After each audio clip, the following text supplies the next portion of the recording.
जग में जता पहिन गई सूरज देव, जग में जता पहिन गई सूरज देव, कोशी कमला बलान रे। और जिनका जिनका गर्व हुआ जो हम मैथिल छी सहटा हाथ उठेबे, अन्यथा उठबे के कोनो काज नहीं। दोनों हाथ उठा दिए एक में सब गोटे।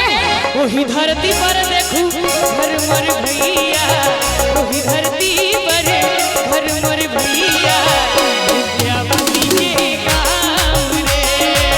वही धरती पर घर मर भैया, विद्यापति के काम रे।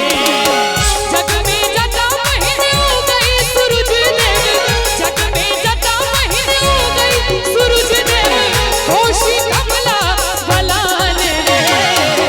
वही धरती पर देखूं घर मर भैया, वही धरती पर घर मर भैया, विद्यापति के काम रे। वही धरती पर घर मर भैया, विद्यापति के काम रे।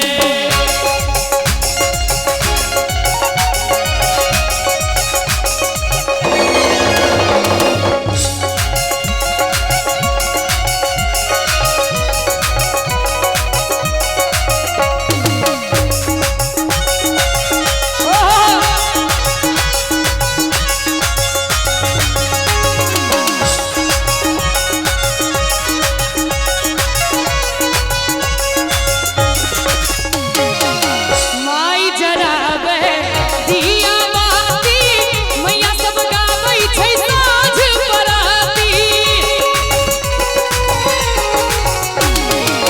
माई जराबे दिया बाती, मैया सब गाबै छै साँझ बराती। बन भरनी अशु लोक सुनावे, सूगा बाजै छै बेलक बाती। मंडन आयाची के डीह जता छै, मंडन आयाची के डीह जता छै, पावन लहठा बधान रे। हमरा बुझाइए जेना हम शिव गुरु चर्चा गाबि रहल छियै। नीक लागत हुए तो एक बेर ताली तो बजा दियो सब गोटे। हाँ एना नहीं, एकर कोनो मोजर नहीं, बजा के नीचा नहीं करियो। हमरा संगे संगे सब गोटे ताली बजबी, ओकर आनंद किछ और छै। की गौरव है, एक बार दोनों हाथ उठा दियो सब गोटे। ओही धरती पर देखूं घर मोर भैया, ओही धरती पर घर मोर भैया, सीता बहिन समान रे। ओही धरती पर घर मोर भैया, सीता बहिन समान रे।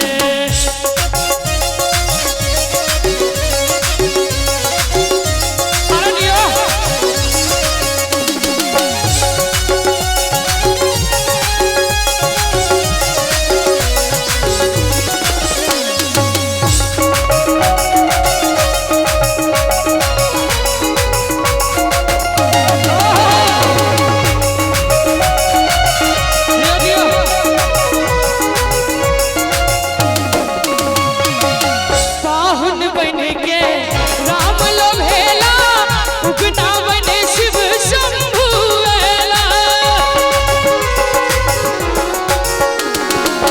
पाहुन बन के राम लोभेला, उगना बने शिव शंभु ऐला। 5 बरस के अद्भुत शंकर, जग भर में ओ परम पद पेला। नीक लागैया अहाँ सबके कि 5 बरख के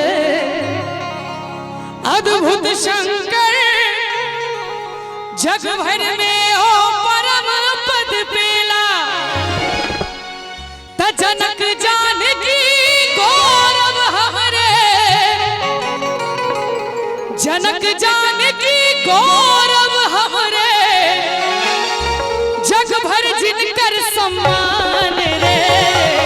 वही धरती पर देखूं घर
स्वर्गो सदीक मुकेश भैया आहा के मधुरा काम